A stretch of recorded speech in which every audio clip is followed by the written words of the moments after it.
Please नए topic पे, जो हमारा नया टॉपिक है उसका नाम है प्रोनाउंस। देखो जो सेकंड टॉपिक है हमारा, ये सेकंड टॉपिक है और जीटी नंबर होगी 3। जीटी नंबर 3 के लिए ये सेकंड टॉपिक है, आप अपने कॉपी में भी नोट करते जाएं। जीटी नंबर 3 है तो प्रोनाउंस जो है ना हम इस्तेमाल करेंगे। अब प्रोनाउंस के लिए एक बात जहन में रख लो कि जो नाउन की रिपीटेशन होती है, नाउन की रिपीटेशन को रोकने के लिए हम प्रोनाउन का इस्तेमाल करते हैं। अगर एक बार नाउन इस्तेमाल होता है तो ठीक है, लेकिन वो सेम नाउन, रिपीटेशन का मतलब क्या होता है? रिपीटेशन का मतलब ये होता है कि देखो, ये हमने इस्तेमाल किया, देखो, इज अ स्टूडेंट हमने इस्तेमाल किया, ठीक है। Suresh is a student, Suresh देखो स्टडीज विथ स्पिरिट। अब ये गलत है। माना प्रोनाउन का यही मकसद होता है कि चलो ये जो फर्स्ट है ना, ये फर्स्ट तो ठीक है, लेकिन फिर देखो जो इसकी डेफिनेशन हम जैसे कहते हैं, pronoun is used instead of a noun. A pronoun is used instead of a noun, तो नाउन की जगह पे इस्तेमाल होता है। जब आपने एक बार तो चलो ठीक है उसको इंट्रो कर दिया, फिर सेम वर्ड जब वापस आता है, सेकेंड टाइम आता है ना, अब ये बिल्कुल गलत है। ये गलत है। माना ये जो रिपीटेशन हो रही है, ये जो नाउन वापस इस्तेमाल हुआ है, तो ये एरर हो गई, तो हम ये इस्तेमाल नहीं करेंगे। तो अगर आपके जब भी एमसीक्यूज बनेंगे, सेंटेंसेस बनेंगे, उसमें अगर सेम सेम नाउन वापस आ रहा है, किसी भी नाउन का नाम लिखकर फिर वापस हम उसको इस्तेमाल कर रहे हैं, ठीक है, तो वो एरर है, वो गलत है। आप सबसे पहले ये एमसीक्यू नोट कर दें, ठीक है ना, कि ये आ रहा है। हम अगर इसको जैसे हमने वापस लिखा इधर, तो ये मिस्टेक हो गई, ये एरर हुई। हम वापस उसी नाउन को रिपीट नहीं करेंगे क्योंकि वो मिस्टेक है। अच्छा, उसके बाद देखो, हम जो सेकेंड हमारा टॉपिक है, सेकेंड, इसके अंदर जो ये तो फर्स्ट एरिया, इसकी डेफिनेशन के मुताबिक मैंने आपको बताया कि ये इसकी डेफिनेशन है, रिपीट ना करें नाउन को। सेकेंड देखें, इसके मुख्तलिफ यूजेस हैं। माना जैसे नाउन के अंदर तो ऐसा कुछ नहीं हो रहा था, लेकिन प्रोनाउन में देखें, सब्जेक्टिव केस इसका अलग होता है, ऑब्जेक्टिव केस इसका अलग होता है, पॉजिटिव केस इसका अलग होता है, रिफ्लेक्सिव केस इसका अलग होता है, ठीक है ना। जेंडर के हिसाब से भी थोड़ा मतलब अलग होता है। तो प्रोनाउंस के अंदर ये मुख्तलिफ जो है ना इसके यूजेस हैं या फंक्शंस हैं। तो जैसे हम इधर लिखें, यानी प्रोनाउंस के जो सब्जेक्टिव केस होते हैं, सब्जेक्ट देखो, अगर हम फर्स्ट पर्सन के हिसाब से देखें, देखो फर्स्ट पर्सन के हिसाब से देखें तो आई और वी, देखो फर्स्ट पर्सन हो गया, ठीक है ना। और इनका ही अगर देखो हम पॉजिटिव देखें, इनका ही हम अगर पॉजिटिव देखें, तो आई का देखो मी हो गया और वी का देखो अस हो गया। ऐसे समझ आएंगे ना, बहुत आसान है, बेसिक है। अच्छा, फिर अगर हम इनका ही ऑब्जेक्ट देखें फर्स्ट पर्सन का, तो अरे ये गलती कर दी, बताते भी नहीं है, ये आप बताए ना। देखो पॉजिटिव, देखो इनका क्या होगा, यानी प्रोनाउन में पॉजिटिव माइन होता है और इसमें देखो अवर्स होता है। लेकिन साथ साथ देखो, हमें एडजेक्टिव वाला पॉजिटिव भी इसका पढ़ना पड़ेगा, क्योंकि नहीं तो मतलब इनकी जब हम डिफरेंस वगैरह देखेंगे ना, तो वो होगा नहीं। तो देखो इसका जो है एडजेक्टिव वाला माई हो जाएगा और इसका अवर हो जाएगा, ये मतलब इसके है ना चार अल्फाज हो गए, ठीक है ना। तो पॉजिटिव की जब बात करेंगे तो हम दोनों पढ़ेंगे, मतलब पॉजिटिव प्रोनाउन को पढ़ेंगे, ये जो ऊपर वाला है ये प्रोनाउन है और ये जो सेकंड है ये एडजेक्टिव है, ये हो गया। उसके बाद ऑब्जेक्ट में देखो, आई का ऑब्जेक्ट मी होगा और वी का अस होगा, जबकि इधर देखो हम मतलब ये होगा पॉजिटिव में, तो ये नहीं, ये नहीं। उसके बाद रिफ्लेक्सिव प्रोनाउन है, ठीक है, रिफ्लेक्सिव है, तो रिफ्लेक्सिव भी प्रोनाउन में होता है। अब जो मतलब माय है उसका माय सेल्फ होगा और जो अवर है उसका अवर सेल्फ होगा। इसके यूजेस पे फिर हम आगे जो आपको बताएंगे, मतलब पहले हम देखो पर्सनल प्रोनाउंस को देख रहे हैं, यानी पर्सनल प्रोनाउंस के अंदर subjective case, positive case, objective case, reflexive case. ये हुआ हमारा एक पर्सन, क्योंकि टोटल 3 पर्सन है ना, ये हुआ एक फर्स्ट कंप्लीट। उसके बाद सेकंड पर्सन है, सब्जेक्टिव केस हुआ। अच्छा, पॉजिटिव केस देखो सेकंड का क्या होगा, अभी हमने थोड़ा अपोस्ट्रोफी में आपको बताया भी है। हाँ, योर्स होगा। प्रोनाउन में देखो योर्स होगा, ये फर्स्ट ऊपर वाला जो है ना प्रोनाउन है। और एडजेक्टिव में देखो ये योर होगा, ठीक है ना। फिर ये देखो इसका सब्जेक्ट, कुछ ऐसे प्रोनाउंस हैं जिनका सब्जेक्टिव केस और ऑब्जेक्टिव एक जैसा होता है। तो वो कौन से प्रोनाउंस हैं जिनका सब्जेक्टिव ऑब्जेक्टिव एक जैसा होता है? देखो एक यू होता है, जैसा देखो सब्जेक्ट है ना इसका, वैसा देखो इसका ऑब्जेक्ट है, ये दोनों एक जैसे होंगे। दूसरा कौन सा ऐसा प्रोनाउन?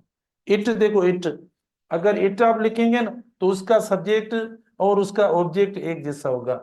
अच्छा, उसके बाद रिफ्लेक्सिव है, तो रिफ्लेक्सिव में देखो बहुत जबरदस्त हमने स्ट्रक्चर ये भी पढ़ी थी, इसमें भी कुछ ऐसे मना आप जैसे स्टूडेंट ऐसी चीजों को समझ पाते हैं, बाकी आम स्टूडेंट के बस की बात नहीं है। और ये मैं आपको बता दूं कि मैं हर क्लास में ये बात करता हूँ, ठीक है ना।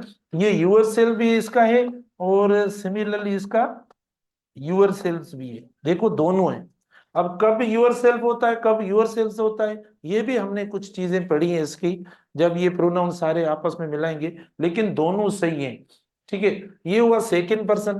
देखो देखो थर्ड पर्सन में क्या होगा, थर्ड पर्सन में काफी है, अलग अलग हम लिख लेते हैं। ही हो गया तो इसका देखो पॉजिटिव हिज हो जाएगा। अच्छा, उसके बाद इसका ऑब्जेक्ट जो होगा ना वो हिम हो जाएगा। अच्छा, रिफ्लेक्सिव हिज सेल्फ होगा, क्या होगा इसका रिफ्लेक्सिव देखो हिमसेल्फ हो जाएगा, ठीक है ना। अच्छा, फिर जेंडर के हिसाब से चलते हैं। शी देखो इसका पॉजिटिव हर हो जाएगा, इसका ऑब्जेक्टिव देखो हर हो जाएगा, और इसका देखो ये हो जाएगा हर सेल्फ, ठीक है। अच्छा, उसके बाद इट के, इट को देखो इट का पॉजिटिव जो है ये इट्स हो जाएगा। अगर हम अपस्ट्रॉफी लगाते हैं इसके साथ तो ये क्या हो जाएगा, इट इज हो जाएगा, इट इज हो जाएगा, मतलब सब्जेक्ट वर्ब हो जाएगा। अच्छा, इसका ऑब्जेक्ट सेम हो जाएगा इट, और इसका रिफ्लेक्सिव देखो इट सेल्फ हो जाएगा, राइट।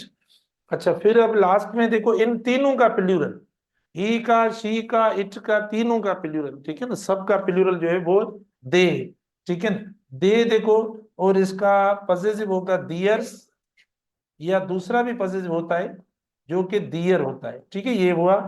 अच्छा, उसके बाद इधर देखो देम हम इस्तेमाल करेंगे यानी ऑब्जेक्ट के तौर पर, और ये क्या होगा, दियर सेल्स, क्या होगा, दियर सेल्स। कहाँ होगा दियर सेल्स, 50 मरतबा तो पढ़ाया है। अच्छा, तो देखो ये हमने, हाँ इसकी कहाँ पे, हाँ शी का हर्ष होगा और हर भी होगा, दोनों होंगे। हाँ, शी का हर भी होगा, हर एडजेक्टिव होगा, और हर्ष देखो इसका पॉजिटिव प्रोनाउन होगा। हाँ, इसमें देखो दो है, ये फर्स्ट वाला जो है ना ये एडजेक्टिव हो जाएगा, प्लीज आप इनको माइनर चीजें अलग कर देना। और ये जो ऊपर एस वाला है ना ये प्रोनाउन है, ठीक है, दोनों मतलब होंगे, हर भी होगा और हर्ष भी होगा। तो अब हमने देखो ये आपको एक बेसिक जो है वो दे दिए, माना इसी पे हम पढ़ेंगे, माना नंबर वाइज पढ़ेंगे। फर्स्ट हम देखो सब्जेक्टिव को पढ़ेंगे, उसके बाद हम पॉजिटिव को पढ़ेंगे, उसको उसके बाद इसको पढ़ेंगे, उसके बाद हम इसको पढ़ेंगे। ये 4 एरियाज पहले हम इनको कवर करेंगे। पहले हम आते हैं देखो सब्जेक्टिव वाले माना स्ट्रक्चर के ऊपर, कि सब्जेक्टिव जो केस होता है प्रोनाउन का वो किस तरीके से इस्तेमाल होता है, जो सब्जेक्टिव वर्ड्स होते हैं वो हम किस तरीके से इस्तेमाल करें। देखो वैसे तो आपको पता है कि अगर सब्जेक्टिव वर्ड्स में से शिन वाले वर्ड्स आ जाएं, शिन वाले वर्ड्स आ जाएं तो आप वर्ब कौन सा इस्तेमाल करेंगे, माना शिन अगर आ जाए, शिन किसको कहते हैं, हाँ, और ही, और एस एच आई एन, हाँ इट, और एन जो नाउन है। देखो शिन जो है ना, शिन माना एक कॉम्बिनेशन है सिंगुलर वर्ड्स की, सिंगुलर की, उसमें नाउन भी आ गया। देखो सब्जेक्टिव केस में एक बात जहन में रखें, मैं वर्ब की बात बता रहा हूं कि अगर शिन जैसा शिन अगर आ जाए, माना इसका मतलब हुआ शी, इसका मतलब हुआ ही, इसका मतलब हुआ इट, इसका मतलब कोई नाउन, शिन माना ये सिंगुलर की, देखो ये सिंगुलर की। तो आप याद रखें जो भी वर्ब इस्तेमाल करेंगे ना इनके साथ, एस वाला या ईएस वाला वर्ब होगा, ठीक है ना। वर्ब में जो है ना आप एस या ईएस ऐड करेंगे, कोई भी इस्तेमाल करें आप मना आराम से। देखो जैसे आप देखो शी यानी लर्न्स, ठीक है ना, शी लर्न्स डेली। इंग्लिश यहाँ कुछ आप लिख लो, देखो एस हमने लिख लिया, तो ये शिन का एग्जाम्पल हुआ। उसके बाद सेकंड देखो इनके अंदर एक और इम्पोर्टेंट स्ट्रक्चर है, प्लीज आप समझें कि जो हम इट इस्तेमाल करते हैं, यानी इट होगा प्लस बी का वर्ब होगा, यानी बी के वर्ब्स कौन से होंगे, इज होगा, देखो इज होगा, एम होगा, आर होगा, ठीक है, वाज होगा, या वर होगा, या बी खुद हो सकता है, ठीक है, या बीन हो सकता है। ये सब बी के वर्ब्स हैं, ठीक है, बीइंग भी है, ये सब बी के वर्ब है।